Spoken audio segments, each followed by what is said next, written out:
Hi, if you're new here, I had full body masculinizing surgery in March with Dr. Jesus Lagos in Madrid, Spain. I know that more people are going abroad for gender affirming surgery, so I thought I would just compile a list of things that I wish I knew beforehand or I knew and I think are important to share and just talk about that. So here are some things that I think you should know about having gender affirming surgery abroad if you're going to. First thing is to check the laws around LGBTQ people in the country that you're going to. You might think it's obvious if the place you're going to is offering gender affirming surgeries, but you need to think about how you'll get through security, if they'll do checks, if it's difficult to find somewhere to stay, if they do background checks. There's a lot to consider when you're going somewhere and you're trans or visibly queer. Double check how inclusive it is, try and find information from queer people that have experienced living there or visiting there, and just double check it's safe to go there first.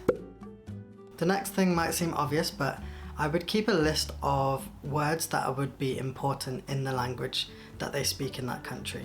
So I knew a little bit of Spanish, a very minute bit, and the person I went with knew a bit more than me, and then we had a friend that was fluent in Spanish. When I was waking up and I needed to pee, they were pressing on my bladder, but they didn't realize that I had a incision on my lower abdomen. I wish I could have said to the nurses who didn't speak English, like, I have pain there, I've had surgery there, so be careful.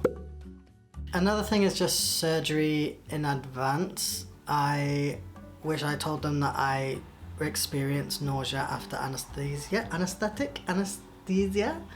because that would have saved me a lot of discomfort, and I have a bit of emetophobia, if that's what it's called.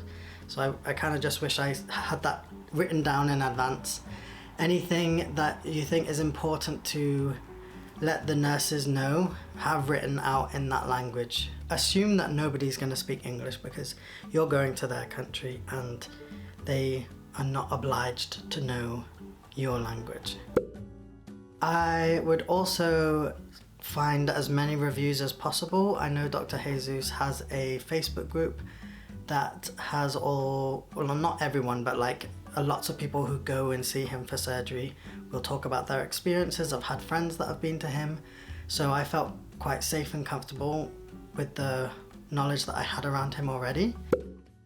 If you're staying in an Airbnb or a hotel, stay closer to the hospital than the airport. I booked a hotel that was kind of in the middle of the airport and the hospital, which in theory is fine, but you're gonna be the most vulnerable the day after surgery or straight after surgery when you go home, so you don't want that travel experience to be too long in case something happens. I think the journey back from the hospital to the Airbnb was about 20 minutes, but I felt super vulnerable. We nearly crashed in the Uber, and having the seatbelt over me when I just had a top surgery revision and I had a lot of swelling and scarring just felt really like uncomfortable and scary, so I wish the travel wasn't too as far as it was, you know. Then when you're going back to the airport, you will have had time to heal a bit more and traveling might feel a bit safer.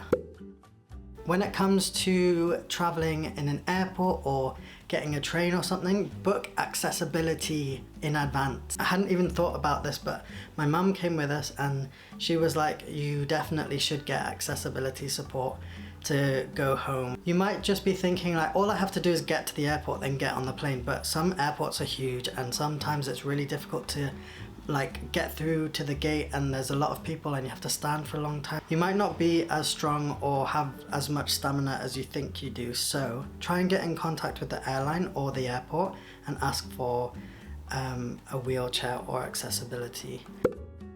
You can also get a translator where if you talk into it, it types out the other language and then talks the other language as well, which is what I used with one of the surgeons that did my post-op checks. It's not always accurate, but it's better than not knowing anything, so definitely would download that in advance.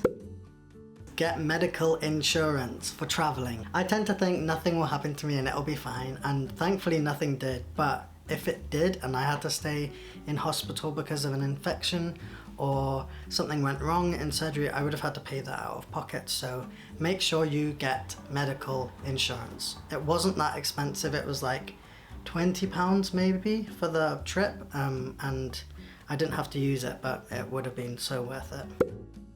A couple weeks before, be really clear about your pre-op and post-op expectations. I found out about a week before leaving that I had to get my pubic area waxed for my mons resection, and this like totally caught me off guard. I was really stressed about it. I had to find somewhere that would be trans friendly and would have openings before the weekend. Not saying everyone has to get waxed before surgery, but things like that can just catch you off guard and you might just need a bit more notice. I survived the waxing. I'm back. Half an hour of discomfort and some pain, and then it was over. And now I look like a plucked chicken. Be really clear on what you need to take with you, anything that they suggest as like optional, how you're gonna feel, how your pain's gonna be, your hormones and any medication that you need to take. Make sure you're as prepared as possible. Make backup plans in case of emergencies, so travel or if your Airbnb falls through or anything like that, just make sure you've got some backup plans. Especially if you're going alone or have one person to help you, I would have someone else as a backup just in case. That leads me on to my next thing, which is have someone there to look after you. It's possible to get through surgery alone, but it's not nice and I wouldn't recommend it. It puts a lot of stress on you and your body and your emotional state as well as your physical state to go through something so traumatic to your body and deal with it all alone. Obviously, I know this isn't possible for everyone, but if you can, I would really recommend getting support. I know that it's really hard to ask for support as well and be vulnerable, but you kind of just have to like put that aside for a bit because you will thank yourself later if you put support in place. Also, if you're going abroad, I would recommend putting care in place for when you return home.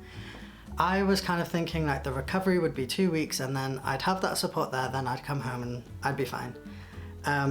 I was not. I had about a week by myself when I got home and it was just such a struggle. Like even just things like getting my bed prepared for me or changing the direction of the shower or lifting my arms to get food off the shelves, washing dishes and stuff, especially if you have pets or kids. Like having to look after them, changing litter can be really difficult when you can't lift heavy things. So I really needed some extra support, so I asked my mum to come down and she looked after me for another week. I also went back to see my family for another couple of days. So in total it was about 4 or 5 weeks that I had or needed support. The last thing is to have a checklist or a worksheet with all the information on it, so it's all in one place. I have actually made this for you for free. I found that I kept wanting to ask surgeons like, when can I do this? When can I shower? When can I start lifting things? When can I don't know, have a bath? When can I work out again? And sometimes surgeons just like forget to tell you that information or just assume everyone knows or just think you'll ask when you have the question, but it's not as simple as that. So I've made a document that you can just download, and that includes all the information like the surgery you're having, the surgeon's name, the hospital contact numbers, address, emergency contact, hospital stay in days, medication you need, and a checklist for all the things you need to take like compression garments, medications, vitamins. And then there's an activity list, which is like, when are you allowed to go back to these activities after surgery, which is things like changing your dressing, showering, driving, bathing, lifting heavy items, exercise, swim, lift arms above your head, sleeping on your side, other things. And then there's like a blank space for you to include your own things. And then there's a notes bit at the bottom. So the idea about this was to just have everything in one place.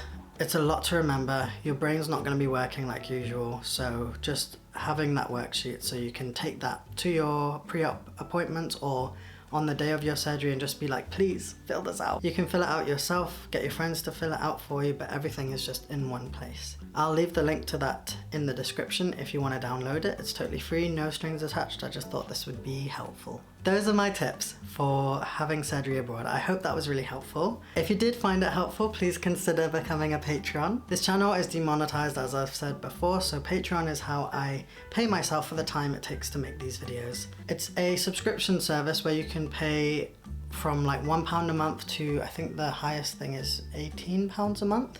And you get like podcasts and extra content and downloadable things. The higher tiers mean you get physical prints as well.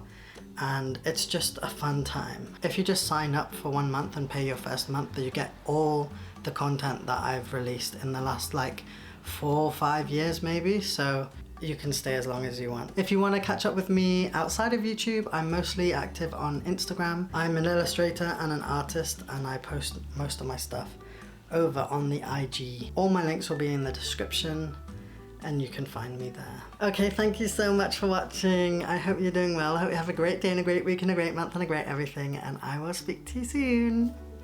Bye.